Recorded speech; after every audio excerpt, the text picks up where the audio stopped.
The NRM Parliamentary Caucus retreated to Kyankwanzi a few days after return to Parliament from a 2-month-long recess.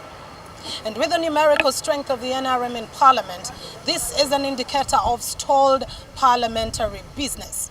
But to the electorates, what do they think about such an organization? I don't know why they have planned it that way.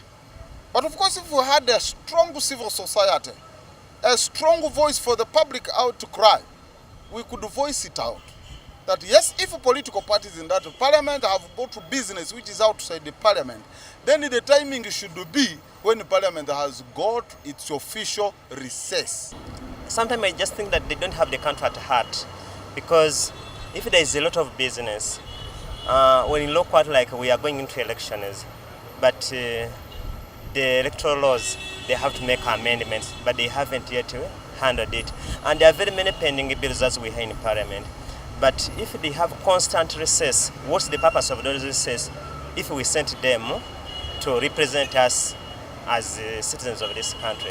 I think what people need is a timetable, more or less. They need to know when the sessions are going to happen and when they should commence, because people are left more or less in the dark. So we need to do more about it to inform people. I don't know about the parliament. There's nothing I can talk.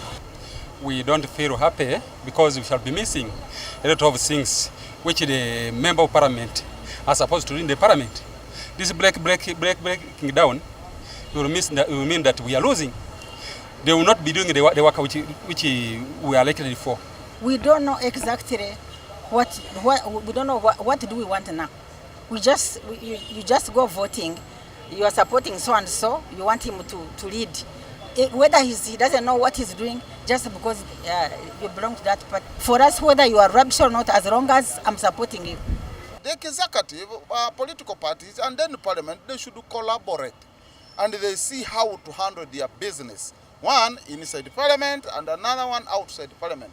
But during the session, and you call members of parliament who are more than 300 and then paralyze the work of parliament, it's not fair to the taxpayer. NRM as a party, being the ruling party, it has very many parliamentarians in the parliament, the biggest number. I may say they are just taking advantage of many members of parliament, knowing very well that when they have very many those Kyankwanzi retreats, the house business is affected to the disadvantage of the nationals. It will not be major because it is planned, the government plans for it, but they should have programs. They should have proper programs in the proper time.